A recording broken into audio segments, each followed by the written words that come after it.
are you of the opinion that every day is Val? Don't be deceived.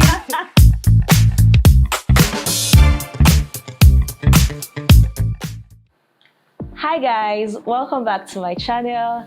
So on today's episode, I have an interesting guest. I know you're wondering who this beautiful girl is.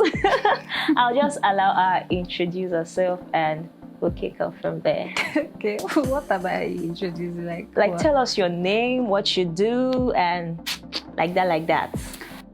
Okay, my name is PeaceQueen. PeaceQueen. I'm a data analyst. Oh, I work with a real estate firm. Come on. And also, I own a business. I own a concierge business. I'm into giftings and just basic services to cater for needs when you don't know what to give a loved one, a colleague, family. So I think I'm your go-to girl. Yeah. She's the plug for gifts. I always want to be relevant. And I found that okay, I actually have passion for this. I have passion for numbers because I studied economics and statistics in school. Yes. So I have passion for numbers. And since, okay, now tech is the new oil, I have passion for number. I don't want to code. I don't want to be a programmer. So being a data analyst is actually making me fulfill my dream and get the money also, basically. So I think that's because I wanted to ask, are you passionate about it? Because in Nigeria, I don't know. I don't know if passion works in Nigeria. You can't be in that space without having passion, because it's not really. We all talk of tech having money and all, but you really can't be in that space without having passion. So you have to just know how to mix it, know what works for you. And tech is not really just about being a programmer or being about a developer. There are many aspects of being tech. So if you really say you want to be in tech, you have to do a lot of research, find out what works for you, and what type of tech. What part of tech you want to go into then. That's it. So you should have passion. You should definitely have passion if you are being in tech, because there's a whole lot of brain work. Right. You know, when you're doing something you don't have passion for, you will burn out. True. You will burn out. When the frustration comes, how are you going to cope it? How are you going to handle it? I don't know. So you burn out. So I think you should have. So I don't know at what point you realized you want to. Was it like after school or during service or after then? I think it was during my master's degree. Oh, yeah. Okay. So during my master's, I found that, okay, before, maybe I will not call myself a bookish person, but I've always known you to be one. During my master's degree, I'm like, oh babe, you're intelligent. Like, I think book will be good for you. And at a point, I was even thinking about doing my PhD. So I just thought, okay, yes, PhD can be in the pipeline. Okay. But for now, let's really do something that will make you relevant, that will give you. Now you're trying to kill two birds with one stone. I want the money. Basically. Oh, Shay, you want to secure every bag you can possibly secure. I want the money, and I still love these things. I love numbers. Okay. So, and what I'm doing actually is really helping my organization. And if I push it further, it's really going to help lots of organizations. So I think that's actually a good one for me. So I think it was during my master's degree I found out that, okay, I think I like data analysis. Okay. So that's the part of tech you're focusing on. That's the part, yes, I'm a data analyst. So maybe later on we can move into data science. I know that. But for now, let's focus on data analysis. Get everything you need to know about data analysis, then move into data science for now. Interesting. That's good. So you also mentioned that you're into real estate. Yes. So I'm in the real estate industry. I moved from banking to real estate. How that happened? It's actually a testimony on its own. Right. But getting this job in a real estate organization was actually a dream come true. Okay. Number one, I didn't even know the company existed until someone called me from somewhere, hooked me up one way or the other, and I'm here. And I'm really doing what I want to do. Because I was wondering how you're able to incorporate all your 9 to 5, your tech, your gift business. How do you juggle all these things? Like, how do you cope? Well, everybody has 24 hours in a day. So how much time do you have to do all these things? Sometimes it's not enough. Once it's 5, okay, 5, I'm done with my. One thing I do here is when I'm at work, I'm at work. Okay. But once it's past 5, nah. You are no longer there. So anybody that is requesting anything from you at that moment. Once it's past 5, I'm done. Okay. Because now I have to, my other life have to take over. So I have to now have time to build my own business. I really cannot just keep working for someone all the time. So I really have to have time to build my own business. So once it's 5, I switch. You said your other life, meaning there are 2 persons or 3 persons living in you. That's what I heard. You're a lady. You should know that we juggle 5 things together. Like we juggle everything together. And it's really amazing how the woman's mind works. Because I find out that some people cannot even do 2 things at once. But I can tell you that I can be thinking of this and planning another thing and planning another thing all at the same time, and I'll achieve it. Do you ever feel like sometimes you lose focus? And you know, when you do a lot of things together, I can relate to what you're saying because I'm like that too. But there are some parts that we feel like you're ignoring. Yes. Or you are losing focus. Yes. Like, how do you keep track not to maybe forget an order or reply an email or do an assignment or something? How do you? I don't know. I write. Okay, you keep journals. Okay. Journal is my best friend. Okay. I write because I may even just wake up in the morning and I just remember something. Definitely, I'm typing it on my phone, my notepad. I write. So I have a physical notepad and I have my own digital notepad. Because someone somewhere can just chat me about like, oh, I got your number from here. I want this. But I'm in the office. I know I cannot attend to you at that moment. Time. Yes. For me not to forget, because work alone is stressful. Already taskful, yes. So I just have to write it down, then set alarm. Another thing I did, if you open my phone right now and you see the topic of some alarm, I actually set alarm, okay, meaning, okay, by 5 o'clock, or maybe during my lunch period, attend to this, so want this thing, try to get the order. So I write a lot. I write and I keep alarms. Interesting. So they're like my reminders. I do that too. So in terms of work-life balance, you are also a social butterfly. Yes, we all know you as Ira Star in Complex. Yes, Complex is our hangout group there. So young minds, we meet monthly to hang out, have fun. So you're also part of this group, and we know you as the bubbly. In fact, some people don't know this serious aspect of you. So, like, how do you balance work life, your social life? Like, how do you do that? I think it's number one, knowing what you want, and I like work, and I still like to have fun. I like work, I still like to have fun. So I try to allow, let not one part of my life affect the other part of my life. Okay. Growing up, I used to be a very, very, very quiet person. But over time, I found out that, okay, maybe I went to this hangout and I had fun. And you liked it. Okay, it's not so bad. Right. Then you go to the next one and you just, it's breaking out of your shell. True. It's breaking out of your shell. And when I did that, I saw that the other world is interesting. Interesting, because I remember you were not always like that in school. In school, you were I don't know how they describe it. A triangle lifestyle, from church, class to school, from home. That is all you do. So when I even tell people now that, oh, I go out. People that know me, they'll be like, yes. But we have a mutual friend that actually confirmed that she is proud of this new PeaceQueen. Yes, this PeaceQueen that wants to have fun, that wants to look good, that wants to glow while still making money. Definitely. Yeah, Definitely. So I try not to allow one part of my life to affect the other parts.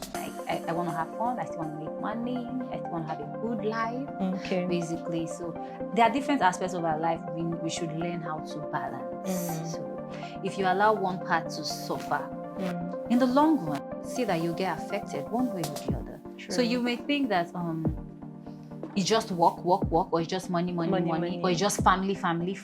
Really, it's not just about that. You should have different aspects of your life. I think that's what maturity comes in. When you're matured, every aspect of your life, knowing how to balance every aspect of your life, knowing that, okay, it's not just about one thing, but if I know how to inculcate everything together, it will make me a better person. Interesting. So have there been challenges so far? Because I know it's not all smooth as you're saying it. But the challenges were challenges in which part?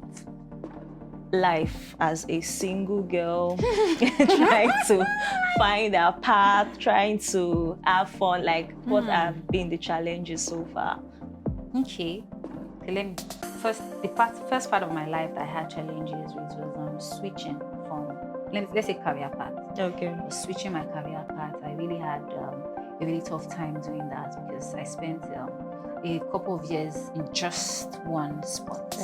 Okay. But when I broke out of that, it was a good one. So it took me a whole lot of mental power, lots of prayers to move from that path to where I am right now.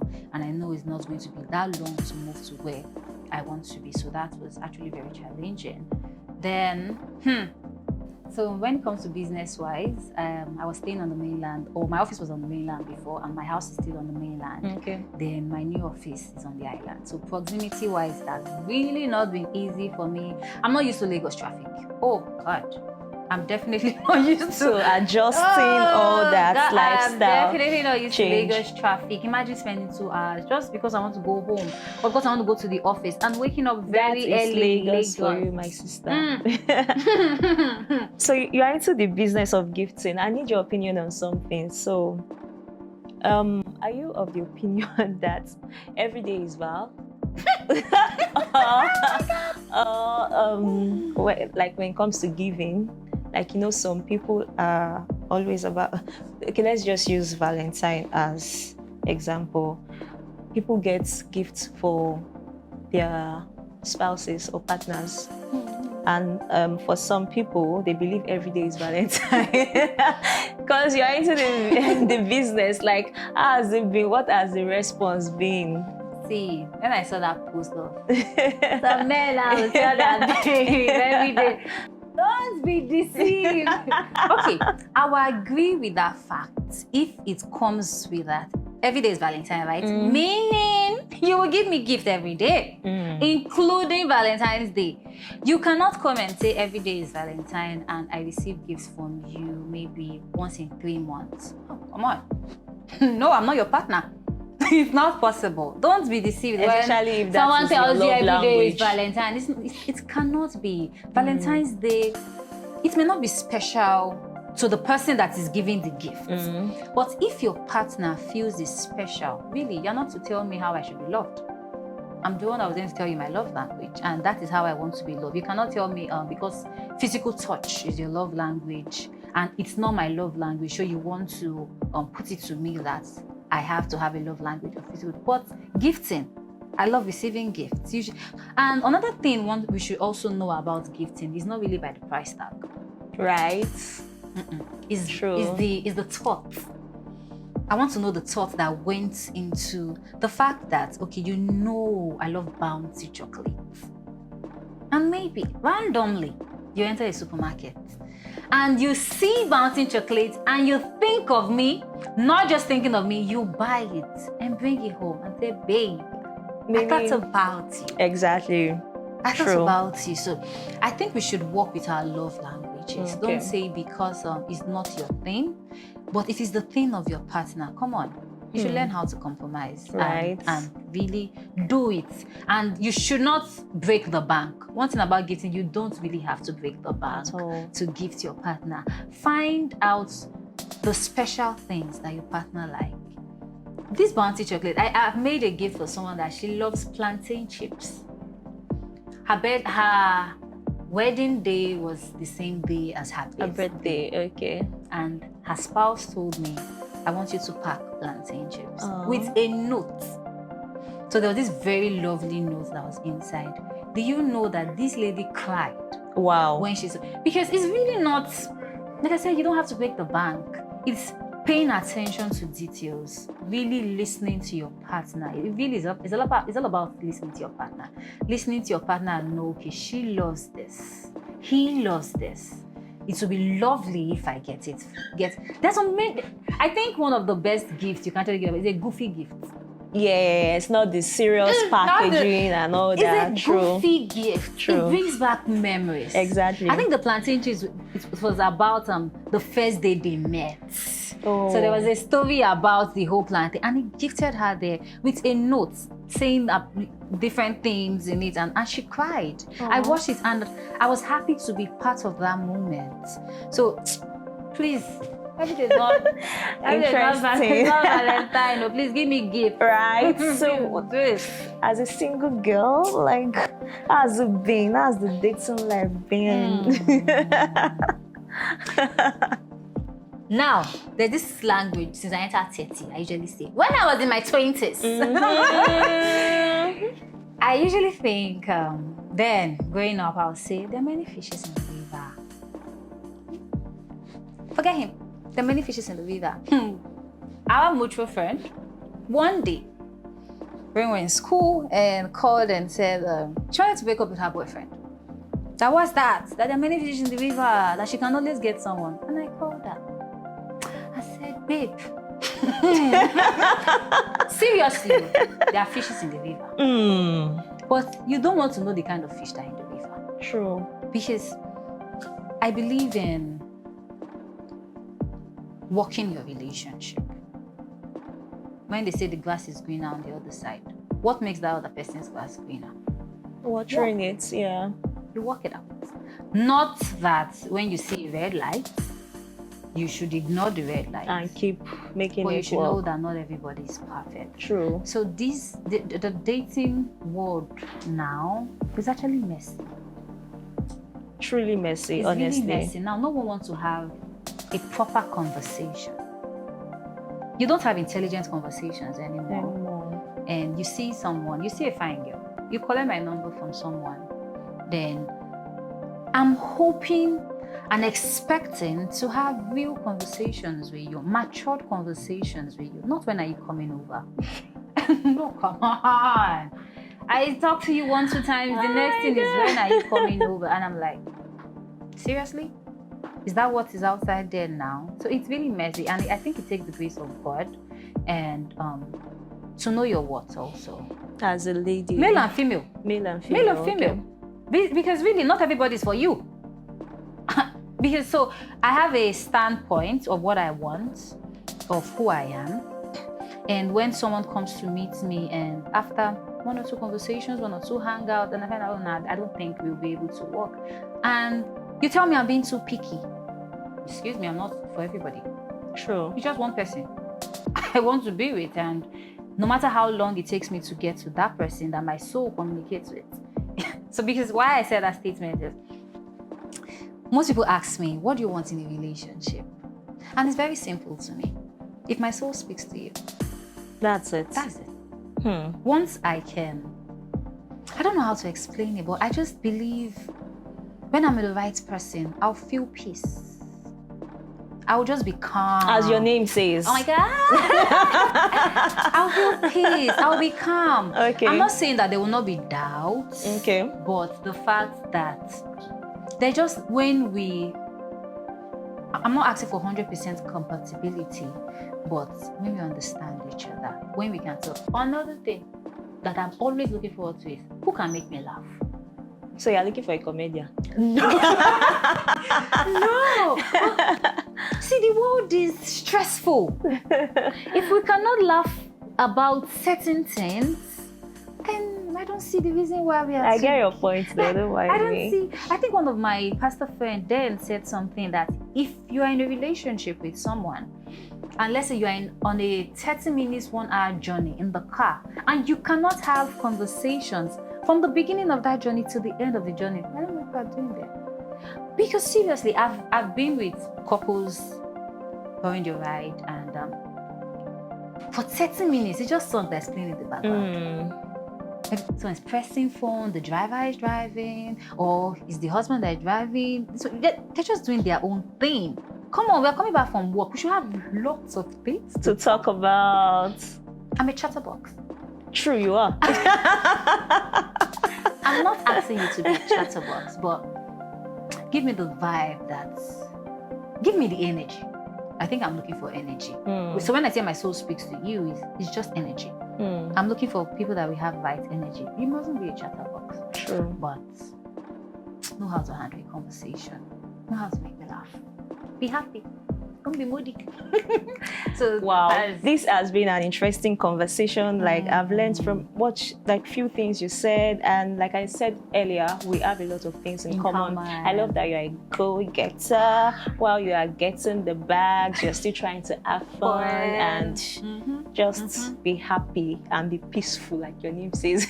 So like I think that is all I want to know at the moment. So let's quickly play 30 seconds game. Like I'll ask you a question. I just want to know how fast you can answer these questions, like in 30 seconds. Are you ready? It's counting. Okay, so I want to set my timer, and when it's 30 seconds, I'll let you know. So know how many questions you're able to answer. Are you ready?